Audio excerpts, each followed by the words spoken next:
We believe strongly that wine is the product of our relationship with nature.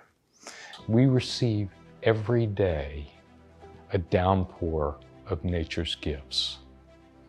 Every day the sun comes up, the butterflies flitter around, the birds chirp.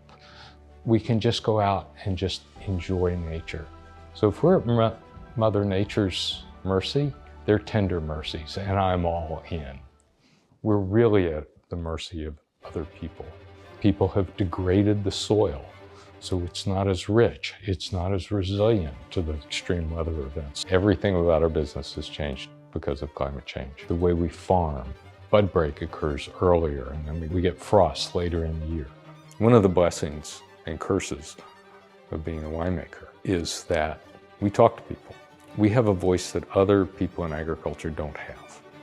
And we have a responsibility to use our voice to tell the story of what we can and should be doing to make the world a better place. We've had more rain in the past 10 days than we had in June and July combined.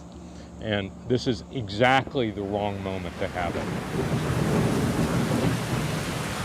A decent amount of rainfall in harvest, so we were kind of fighting to pick before that. And I don't know if you remember the conversations when you were in the hospital and we were like trying to tell you like, hey, it's gonna rain, should we pick? And you're like, no, push it.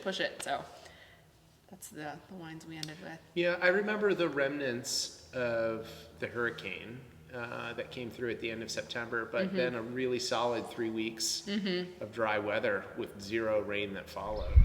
We know we have climate change. The farmers all know. Things are budding out earlier, the winters have changed, we get fewer cold events, but maybe they're colder than they used to be.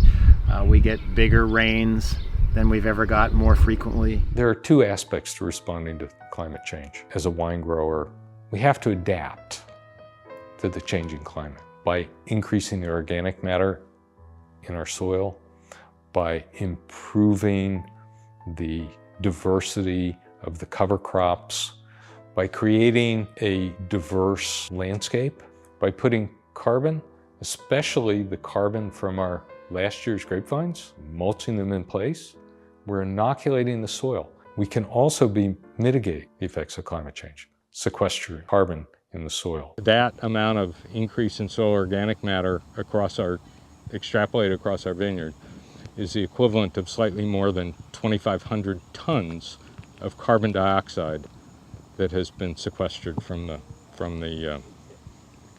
atmosphere. So we're really happy about that. I think just from an environmental standpoint, every one of us has some chance to do the little bits we can.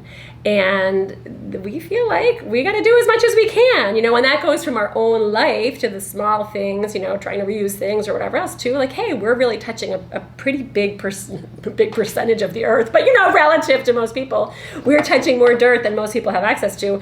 We have sort of an obligation to do the best we possibly can with that. And then it's really nice that we feel like, and it makes the wine better. So that we're looking and we're enjoying wine, not only for the way that it makes us feel, which is important, but also for the way that the farming impacts our planet. And I think that we can increase the enjoyment of wine if the consumer is confident that the grapes have been farmed in a thoughtful way by conscientious people who understand that what they do every day in the field matters. I can sleep more easily at night knowing that our vineyard team members, who are my friends, who are like family,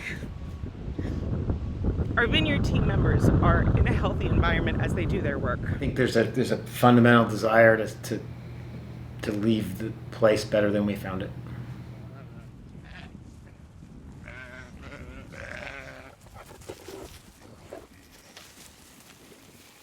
I was reminded of the phrase, don't let perfect be the enemy of good. So it's not to say that we have figured out how to do this perfectly, but it's about making the next best choice for these animals and our team and for the consumer at the end of the day. I want to create a habitable world for my grandchildren. Nothing more than that. And a habitable world means a healthy environment, free of pollution, free of plastics, one where we get along with each other, which is the great thing about being in the wine business. It's a wonderful place for people to come, converse in a convivial environment, and talk about difficult issues.